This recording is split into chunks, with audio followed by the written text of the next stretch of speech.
Aloha, here are 11 more unique facts about Oahu real estate, and this is part 2 of a 2-part video with 22 topics and just quirky issues with the real estate here in Hawaii. So if you haven't seen part 1, make sure to go over and watch it after this and to get the rest of the list. If you're thinking about buying a home in Hawaii, these facts will be helpful in understanding the real estate market.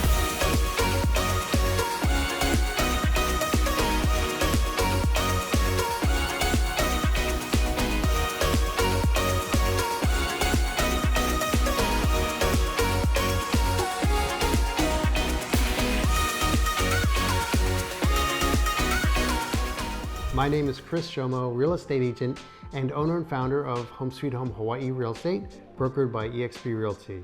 Thanks for watching our channel. Okay, continuing on our list of 22 unique facts about Hawaii real estate in no particular order. At number 12, we have Ohana units and ADUs, Hawaii's multi-generational living. So in Hawaii, we don't have basements, but often homes will have 2 or more living spaces that are closed off to each other. And instead of a duplex that's like side by side, we have an upstairs and a downstairs with separate entrances. Homeowners often rent these out to offset their mortgage. And same thing with accessory dwelling units or ADUs, which are typically a 1 to 2 bedroom units up to 800 square feet that's separate from the main house. Ohana units are very common in neighborhoods that aren't part of HOAs. But that being said, there are some newer developments with HOAs, for example in Ewa Beach's Ocean Point and Ho'opili, which do have studio-sized or 1-bedroom separate detached Ohana units with kitchenettes or full-size kitchens. Now at number 13, we have portions of Oahu are in tsunami zones. So these homes can have more insurance requirements in order to get a loan. So your overall insurance premiums, they can be much higher and significantly impact your monthly expenses. So you'll want to make sure to know this in advance so you can include these costs when running your numbers on a home that you're looking to buy. I mean, it's not uncommon if your home is closer to the ocean for your monthly insurance premium to be another $300 a month or even higher. You'll also see in the MLS description which flood zone the home is in, and from there you can get an idea of whether your flood insurance premiums will be higher or not. And like for example, flood zone X does not require higher flood insurance, whereas zone AE does. Of course, reach out to me if you have any more questions on this topic. At topic number 14, many older homes still have cesspools or septic tanks. Older properties, especially on the North Shore or in more rural parts of Oahu, may have cesspools or septic tanks instead of being connected to the municipal sewer lines. And they're definitely more prevalent in homes on the Big Island. In 2017, Hawaii passed legislation with Act 125, and this requires conversion of all cesspools to septic to protect groundwater. So all cesspools in the state are to be converted to a septic system by 2050, and depending on the zone, as soon as 2030. Why this matters? Buyers should investigate the waste disposal system before purchasing. And upgrading from a cesspool to a septic tank, it can cost tens of thousands of dollars. So you gotta know what you're getting into. At number 15, we have condominium property regimes, which we call CPRs. Can a single family home actually be called a condo? You may have noticed this as you're looking for properties, but some single family homes can actually be categorized as condos. Why is that? Some large residential parcels on Oahu get subdivided or CPR'd into multiple parcels. CPRs are condominium property regimes. And with that, you have to have bylaws in place for any shared common space, that sort of thing. But you're effectively creating multiple smaller condo units for sale once the original larger lot is subdivided. And if you're a builder, you should know you need a minimum of 7,500 square feet that is zoned R5. And this will allow you to build 2 homes on 1 lot. And the side note here, if you have a lot with a minimum of 7,500 square feet and it's zoned R5, Well, you're sitting on gold because of the ability to build more than one house on the lot. At 16, we have military presence affects rental and sales demand. Oahu, as you may know, is home to a lot of military bases like Pearl Harbor Hickam, Schofield Barracks, the Marine Corps Base Hawaii and Kaneohe. This creates a steady pool of renters and homebuyers with housing allowances. At number 17, we have new developments and the new luxury condominium developments. They have reserved housing rules. Because of the shortage of affordable housing for locals, the HCDA, which is the Hawaii Community Development Authority, they've reserved housing, and it's units like the new tower buildings in Kaka'ako, for example, and it requires buyers to meet certain income limits and occupancy requirements. Often buyers must be owner occupants for a set period, and there might be stipulations when they can sell or rent out. Why this matters: these units can be more affordable, but they do come with resale restrictions, like you can't sell your home within the first 5 or 10 years of ownership, and the builder, they may have the right of first refusal to purchase, that sort of thing. And you may even see shared appreciation clauses, like the government might recoup a portion of equity from the sale.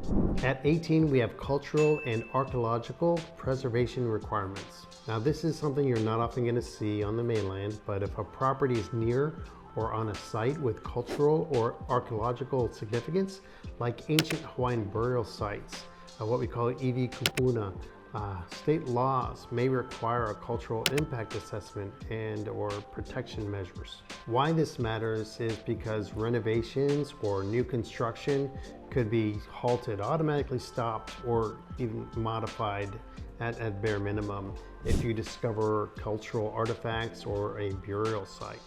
And this is a very big deal, and it has happened a lot. And it doesn't matter if it's a resort or a high-rise or a single-family home that's being constructed. These protections are across the board, thank goodness. At number 19, this is homeowner associations often restrict changes. So many Oahu communities, especially planned ones like Mililani or Ewa by Gentry, have architectural communities that control everything from paint colors to fencing styles to home modifications. Even the plants in front yard have to be chosen from an approved list. Now, why it matters is because if you're looking to buy in one of these neighborhoods, before renovating a home's exterior, owners must often submit plans for HOA approval, and non-compliance can lead to fines or legal disputes. Plus, if you have your heart set on some kind of remodel or addition you'd like to make on your home when you buy it or a few years down the road, you really need to make sure to read the bylaws and make sure if this type of construction is allowed. One of our good friends actually wanted to build a covered walkway to their garage from their rear entrance, and also wanted to build an additional second covered lanai with an outdoor kitchen for their backyard. But their plans were denied since that type of addition wasn't one of the original builder options for the development. You know, each HOA has their own set of rules and regulations about that sort of thing. Now, number 20, we have off-grid or homesteading properties exist but are rare. Some Oahu parcels, especially on the island's more rural fringes, they're not connected to municipal water or electricity. So owners, they actually rely on water catchment systems like the rainwater and photovoltaic or generators for power. And this is more common on the other islands, but it also still exists on Oahu. Why this matters? If you need a loan, if you're financing an off-grid property, it can be more challenging, and maintenance costs, I guess, could be higher for water catchment systems compared to connecting to the public water system. But having your own owned solar PV system in place, that's definitely a less expensive alternative to connecting to the public electrical system. I would definitely say having alternative energy systems in place are always an excellent idea if you can swing it. In fact, number 21, Oahu's new construction homes, they often sell out before they're even built. Pre-sale is common in Hawaii, and what I mean by that is the homes are selling out before they've been built. And developers, they frequently sell most or all their units just off the floor plans long before the building is complete. And this is in areas like Kaka'ako, Ewa Beach, Kapolei, and even now a new development called Coa Ridge just outside of Mililani. Why this matters: buyers need to be prepared for construction timelines and deposit requirements and even potential delays. The property's final look and finishes, they may differ slightly from the model or the renderings. And here's a very important side note: I always advocate having a realtor support you in buyer representation rather than going directly through the builder. And make sure you hire a third-party home inspector to perform a home inspection, because even in a new home construction, some things can be missed. Okay, our last fact at number 22, new home construction builders often use a lottery system for their buyers. So when interest rates are low, you'll see this more often, but builders will do this whether it's for single-family homes or condominium high-rises, the towers, or townhomes. It's just like it sounds. You put in an application for their lottery system to determine who gets to buy first. And when your name is drawn, you'll be assigned the number you drew, and they put your name on the list, and depending on the numerical order of your drawn number, gets to choose first from the models that are still available. And there you have it, 11 more unique facts about real estate in Hawaii. Make sure to watch part 1 for the first 11 facts if you haven't already. Knowing about some of these quirks can help with your planning with your real estate goals. And if you're thinking about buying or selling, feel free to reach out. You can give us a call or shoot us a text or send us an email. We love helping people with their real estate needs. And if you found these facts helpful, feel free to like, subscribe, and tap the notification bell so you can be alerted when we publish new videos. Also, if you have topics you'd like to hear more on, please leave us a comment below so we can check them out.